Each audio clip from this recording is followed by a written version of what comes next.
le royaume de Christ ou le royaume de Dieu. Avant de parler sur le royaume de Dieu ou de Christ, nous devons parler d'abord sur la nature intérieure de Dieu. Dieu est esprit, Jean 4, 24. En tant qu'esprit, Dieu n'est pas sujet aux limitations auxquelles les êtres humains doués d'un corps sont assujettis. Dieu ne possède pas de parties corporelles ou de passions. Il n'est pas composé d'éléments matériels et n'est pas livré aux conditions de l'existence naturelle. Ainsi, il ne peut être ni vu ni compris par les sens naturels. Dieu est infini, c'est-à-dire non limité par de bornes humaines. En relation avec l'espace, Dieu est caractérisé par l'immensité. 1 Roi 8, 27, c'est-à-dire que la nature de la divinité est également présente dans la totalité de l'espace infini et dans chacune de ses parties. Aucune parcelle de l'existence n'est hors de son total et de son action. Et aucun point de l'espace n'échappe à son influence. Son centre est partout, sa circonférence nulle part. En relation avec le temps, Dieu est éternel. Exode 15, 18, Apocalypse 8 à 10. Il a existé de toute éternité et existera éternellement. Le passé, le présent et le futur sont présents à son esprit. En relation avec l'univers, Dieu est omniprésent. Dieu est omniprésent, c'est-à-dire qu'il n'est pas limité par l'espace. Genèse 28, 15 et 16, Deutéronome 4, 39, Éphésiens 1er, verset 23. Dieu est souverain, c'est-à-dire qu'il a le droit absolu de gouverner et de disposer de ses créatures comme il lui plaît. Daniel 4, 35, Matthieu 20, 15. Il possède ses droits par la vertu de son infinie supériorité, parce qu'il est le propriétaire de tout et parce que toutes choses dépendent absolument de lui pour leur continuation. Hébreux 4, 13 m'a dit les paroles suivantes. Nulle créature n'est cachée devant lui, mais tout est nu et découvert aux yeux de celui à qui nous devons rendre compte. Prophète Jérémie, de son côté, m'a dit au chapitre 23, versets 23 et 24, « Ne suis-je Dieu que de près, dit l'Éternel, et ne suis-je pas aussi Dieu de loin? Quelqu'un se tiendra-t-il dans un lieu caché, sans que je le voie, dit l'Éternel? Ne remplis-je pas, moi, les cieux et la terre, dit l'Éternel? » David, même de son côté, s'exprime ainsi dans une conversation qu'il a eue avec Dieu au chapitre 139, versets 7 à 9. Des psaumes. Où irai-je loin de ton esprit? Où fuirai-je loin de ta face? Si je monte aux cieux, tu es là. Si je me couche au séjour des morts, te voilà. Si je prends les ailes de l'aurore et que j'aille habiter à l'extrémité de la mer, là aussi ta main me conduira et ta droite me saisira. Et Dieu lui-même a prononcé ces paroles suivantes à travers d'Ésaïe. Au chapitre 66, verset 1er. Le ciel est mon trône et la terre mon marchepied. Ici, selon Ésaïe, Dieu est assis sur son trône qui est le ciel et a mis ses pieds sur la terre qui est son marchepied. Ici, on n'observe pas vraiment la différence géographique entre le ciel et la terre. Quand on parle de l'omniprésence et de souveraineté de Dieu, quelques faux docteurs enseignent et ayant beaucoup de procédures sur le terrain, comme quoi Dieu habite dans les cieux et la terre même se trouve très loin de lui. Selon les faux docteurs, Dieu devrait faire un déplacement d'une distance de milliers de kilomètres pour arriver dans le royaume de son Fils, Jésus, où il est avec ses saints. Et puis après avoir dit au revoir à son Fils et ses saints, il retournerait tranquillement à son trône qui est le ciel. C'est ce que les faux prophètes les faux enseignants, pasteurs, évêques, etc. disent. Ce faux enseignement, prêché par les prédicateurs charnels qui essaient de dévaloriser, d'insulter et de blasphémer la nature intérieure de Dieu. Son omniscience, son omniprésence et sa souveraineté. Ils ont converti le royaume du Christ en un royaume de manger et de boire, en pensant en des avocats, avec en militons, en bérégène, en manioc, accompagnés avec des viandes de bœuf, de cabri et de poule, de cabri et de poulet, etc. Ils ont même dit qu'on aura l'opportunité d'avoir de la trine pour faire les besoins physiologiques et même des boutiques, des magasins de le royaume du Christ sur la terre. Cela veut dire que, selon eux, que le royaume du Christ va être un royaume naturel, charnel. Logiquement en parlant, selon eux, on va jouer du football, du volleyball, des dominos et des cartes de le royaume, puisque ce sera un royaume physique. Son contenu devrait être physique aussi, selon les faux prophètes, selon les faux docteurs, les faux pasteurs. Pour ces faux docteurs, quand Paul parle de corps céleste et corps terrestre, pour eux, c'est la même chose, puisqu'il a mentionné le mot corps. Si on parle de corps céleste, c'est un corps physique, c'est ridicule, insensé. Puisqu'on utilise le mot monde, c'est physique. Oui, il y a deux mondes. L'un soumet aux choses naturelles ou physiques, comme l'arbre véritable, patate, pois rouge, pois noir, pistache, etc. Ces choses sont pour ce corps mortel, ce corps terrestre. Mais le monde spirituel soumet aux choses spirituelles telles que la justice, l'amour et la joie. Pour Dieu, il n'y a pas une différence vraiment entre le ciel, qui est son trône, et la terre, qui est son manche-pied. La terre représente la cour du ciel même, où Dieu fait de la promenade à l'heure qu'il lui plaît. C'est une question être de la présence de Dieu. Dieu n'est pas limité par l'espace. Si je suis dans le ciel, je suis dans sa présence. Si je suis sur la terre, je suis toujours dans sa présence. C'est ce qu'il dit. Nulle créature n'est cachée devant moi. Même les atomes, pièces plus petites dans l'univers, ne sont pas cachées de sa présence. Jean m'a montré que le lieu d'adoration des saints à leur Seigneur sera dans le ciel. Jour et nuit, pas temporaire, ne sera pas une date limitée. D'après Apocalypse chapitre 7, verset 11. À continuer.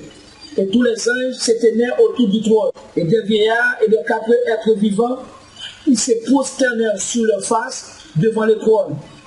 Et ils adoraient Dieu en disant Amen, la louange, la gloire, la sagesse, l'action de grâce, l'honneur, la puissance et la force soit à notre Dieu au siècle des siècles. Amen. Et l'un des vieillards prit la parole et me dit, ceux qui sont revêtus de robes blanches, qui sont-ils et d'où sont-ils venus? Je lui dis, mon Seigneur, tu le sais. Il me dit, ce sont ceux qui viennent de la grande tribulation. Ils ont lavé leurs robes et ils les ont blanchis dans le sang de l'agneau. C'est pour cela qu'ils sont devant le trône de Dieu et le servent jour et nuit dans son temple. Celui qui est assis sur le trône dressera sa tente sur eux. Ils n'auront plus faim. Ils n'auront plus faim. Ils n'auront plus soif.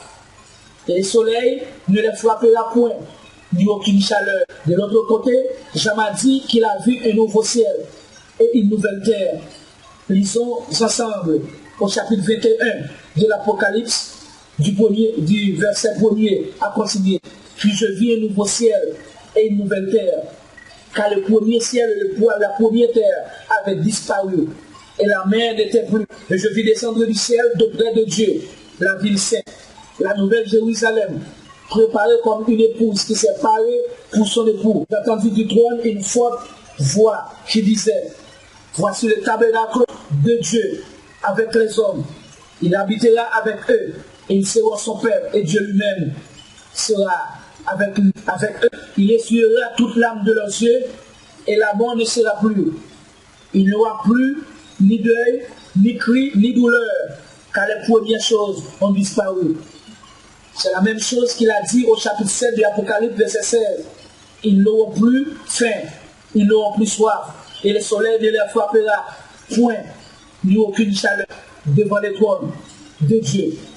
Cela veut dire que pour nous les chrétiens, les serviteurs de Jésus, que ce soit dans les cieux, que ce soit sur la terre, non seulement la vie ou le bonheur, le traitement ou les soins sera le même, mais aussi dans les deux parties, nous contemplerons la présence permanente de notre Dieu et notre Seigneur Jésus, jour et nuit, au siècle des siècles.